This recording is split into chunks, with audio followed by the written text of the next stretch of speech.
Welcome to Aishwaryam academy.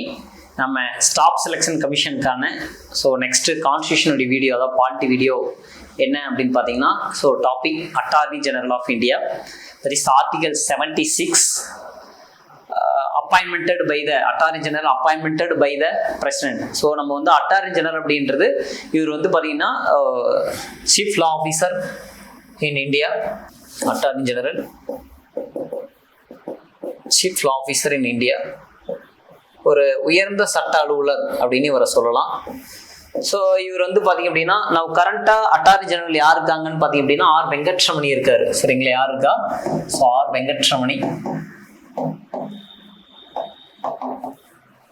இவர் தான் current attorney ஜெனரலாக இருக்காரு. ஸோ இவர் அப்பாயின்மெண்டட் பிரசிடென்ட் சொல்லிட்டோம். ஸோ இந்த அட்டார்னி ஜெனரலை அப்பாயின்ட் பண்ணால் இவர் என்ன குவாலிஃபை இருக்கணும், என்ன எலிஜிபிள் இருக்கணும் அப்படின்னு பார்த்தீங்க அப்படின்னா, ஸோ சுப்ரீம் கோர்ட் ஜட்ஜிக்கு உண்டான குவாலிஃபிகேஷன் இருக்கணும். இன்றைக்கி நமக்கு வந்து சுப்ரீம் கோர்ட்டில் அப்படின்னு பார்த்தோம் அப்படின்னா, ஸோ இப்போ ரீசெண்டாக 34 அப் டு 38 ஆகிட்டாங்க, இன்க்ளூடிங் த சுப்ரீம் கோர்ட்டுடைய சீஃப் ஜட்ஜஸ் சேர்த்து. ஸோ 34 இருந்தது, இப்போ இந்த வருஷம் 38 அப்கிரேட் பண்ணோம் அப்படின்றது தற்போதைய பிஜேபி பார்ட்டியுடைய இருக்குது. தென் நமக்கு வந்து பார்த்தீங்க அப்படின்னா, அப்போ சுப்ரீம் கோர்ட் ஜட்ஜிக்கு உண்டான குவாலிஃபிகேஷன் அப்படின்னா சுப்ரீம் கோர்ட் ஜட்ஜி என்ன இருக்கணும்? இப்போ நான் சொன்னேன் இல்லையா, 34 38, அப்போ அந்த உச்சநீதிமன்ற நீதிபதி ஆகணும்னா என்ன இருக்கணும் அப்படின்றத நம்ம வந்து பார்க்குறோம். ஸோ அதில் நமக்கு வந்து 1 or 5 years அவங்க வந்து ஹைகோர்ட்டுடைய ஜட்ஜாக இருந்திருக்கலாம், ஆர் 10 years நமக்கு வந்து பார்த்தீங்கன்னா ஹைகோர்ட்டினுடைய அட்வொகேட்டாக இருந்திருக்கலாம். ஸோ இது இருக்கும் பட்சத்தில் நமக்கு வந்து என்ன பண்ணலாம்? ஸோ அட்டார்னி ஜெனரலாக appointed by the president. So இதான் வந்து அவருடைய சிட்டிசன் இன் இந்தியாவாக இருக்கணும். இந்த 2 கண்டிஷன் இருந்தாலே அட்டார்னி ஜெனரல் அவருக்கு உண்டான குவாலிஃபிகேஷன் இருக்குது. தென் நமக்கு என்ன சொல்லி, இவருடைய டியூட்டிஸ் அண்ட் பவர்ஸ். ஸோ எடுத்துட்டீங்க அப்படின்னா இவருடைய டியூட்டிஸ் அண்ட் பவர்ஸ் இதை தான் நம்ம நீங்கள் பார்க்குறோம். ஸோ அவருடைய டியூட்டிஸ் எடுத்துட்டோம் அப்படின்னா, இவர் வந்து கவர்மெண்ட் ஆஃப் இந்தியாவுடைய எல்லா கேசஸ்லையுமே என்ன பண்ணலாம், அதாவது எந்த கவர்மெண்ட் வருதோ அந்த கவர்மெண்ட் தான் ஃபேவரபுளாக என்ன பண்ணுறாங்க, அந்த அட்டார்னி ஜெனரல் வந்து போடுவாங்க. இதே உங்களுக்கு வந்து ஸ்டேட் கவர்மெண்ட் வந்து ஆர்டிகல் என்ன வரும் அப்படின்னு பார்த்தீங்க அப்படின்னா, அதாவது ஸ்டேட் லெஜிஸ்லேட்டிவ்ல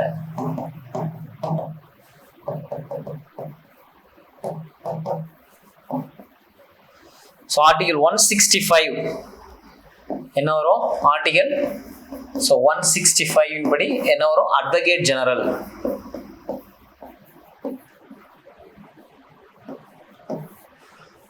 ஸோ அட்வொகேட் ஜெனரல் அப்படின்றது வருவாங்க. சரிங்களா, இப்போ கூட நமக்கு வந்து டிவிகே பார்ட்டி வந்தாங்க, இவங்களுக்கு சாதகமாக ஒரு அட்வொகேட் ஜெனரல் போட்டுக்கிட்டாங்க. இவங்களுக்கு அதாவது இந்த அட்டார்னி ஜெனரலுக்கு வந்து பார்த்தீங்க அப்படின்னா அடிஷனலாக ஸோ வந்து பார்த்தீங்க அப்படின்னா அவங்களுக்கு சொலிசிட்டர் ஜெனரல் அப்படின்றது வருவாங்க. ஸோ இங்கே அட்வொகேட் ஜெனரலுக்கு அப்படி தான். Okay, right.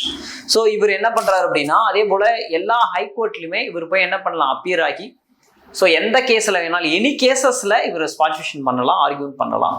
ஸோ அந்த பவர் டியூட்டிஸ் வந்து இவருக்கு வந்து கொடுத்துருக்காங்க. தென் இவருடைய டேர்ம்ஸ், இவருடைய பதவி காலம் அப்படின்றது நம்ம கான்ஸ்டியூஷன்ல சொல்லப்படலை. சரிங்களா, ஸோ அதே போல் இவரை வந்து இம்பீச்மெண்ட் பண்ணுறதை பற்றி சொல்லலை.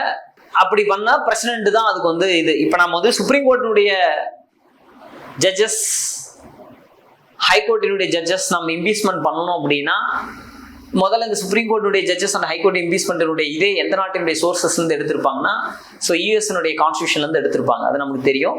ஸோ இவங்களை பண்ணுற மாதிரி இருந்தால் இப்போ நமக்கு வந்து ஒரு சுப்ரீம் கோர்ட்டுடைய ஜட்ஜஸை நம்ம இம்பீச்மெண்ட் பண்ணோம், ஒரு ஹைகோர்ட்டுடைய ஜட்ஜஸ் இம்பீச்மெண்ட் பண்ணோம் அப்படின்னா, ஸோ முதல்ல பார்லிமெண்ட்ல லோக்சபாவில் எம்பி வந்து 100 MPs வந்து என்ன பண்ணோம், ஆமாம் அதுக்கு வந்து ஆதரவு கொண்டு வரணும்.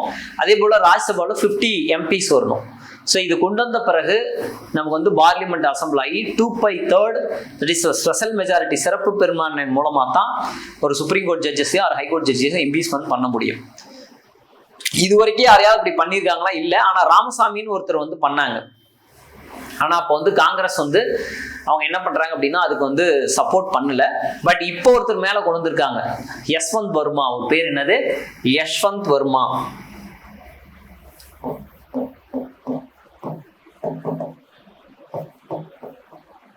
இந்த யஷ்வந்த் வர்மா அப்படின்றது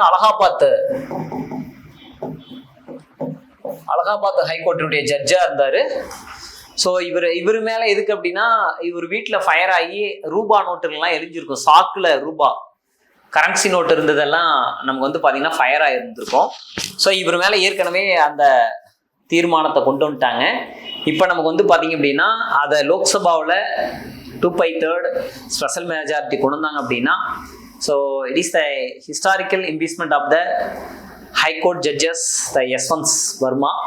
ஸோ நம்ம வந்து பார்க்கலாம் என்னன்ற வெயிட் பண்ணுவோம். இப்போ நமக்கு வந்து அடுத்து பார்லிமெண்ட் எப்போ அசம்பிள் ஆகுது அப்படின்ட்டு சொல்லியிருக்காங்க. தட் இஸ் ஜூலை 20 அசம்பிள் ஆக போகிறாங்க. ஸோ டீட்டெயிலாக பார்ப்போம். அப்போ ஒரு அட்டார்னி ஜெனரல் அப்படின்றது அப்பாயின்மெண்டட் பை த பிரசிடென்ட். ஒரு எஸ்எஸ்சிக்கு யார் அப்பாயின்மெண்ட் பண்ணுறா, தென் என்ன குவாலிஃபிகேஷன், இது ரெண்டுலையுமே மோஸ்ட்லி வரலாம். ஸோ இப்போ இருக்கிறது யார் அப்படின்னு பார்த்தீங்கன்னா நமக்கு வந்து ஆர் வெங்கட்ராமணி வந்து இருக்காரு. தென் ஆர்டிகல் 8018 படி இவருக்கு வந்து பார்லிமெண்டருடைய, அதாவது 2 ஹவுசஸ் இருக்கு இல்லையா, பிரசிடிங் ஆஃப் த 2 பாராளுமன்றனுடைய நடவடிக்கையில் இவர் என்ன பண்ணலாம், ஸ்பாட்சிஃபிகேஷன் பண்ணலாம். So Appar houses and lower houses, அதாவது ராஜ்யசபா அண்ட் லோக்சபா 2 ஹவுசஸுமே இவர் வந்து ஸ்பாட்சிஃபிகேஷன் பண்ணிக்கலாம். அதாவது என்னன்னா ஒரு பில் வருது, அந்த பில்லுக்கு சப்போர்ட்டா ஓட் எல்லாம் பண்ண முடியாது இவர். புரியுதுங்களா? ஸோ அதான் நம்ம வந்து பார்க்குறோம். Okay, thank you.